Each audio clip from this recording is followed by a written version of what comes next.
Hey friends, in today's quick video, we're going to take a closer look at this budget-friendly car amplifier. Now, we're going to take a look at all of the features and inputs, and we're also going to install it and give it a sound check.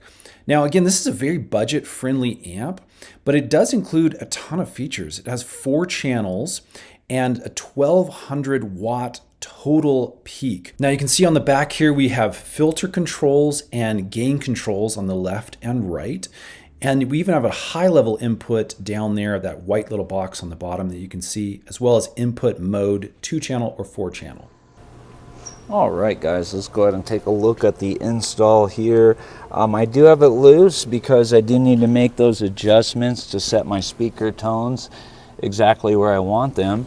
But it did come with both the tools, the Allens, to adjust all of these. It came with a small Allen wrench, a big Allen wrench for the power cables, and then it also came with 4 mounting screws, which is really nice to have, so you don't got to go searching for those.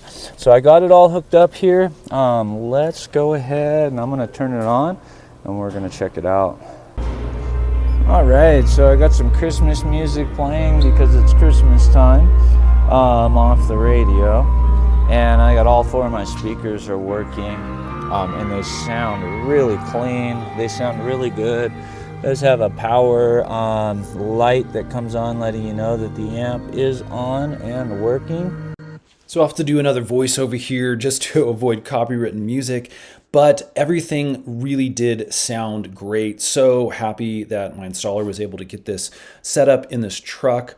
Really big thumbs up on this amp. It's budget friendly and it produces really great sound in our opinion.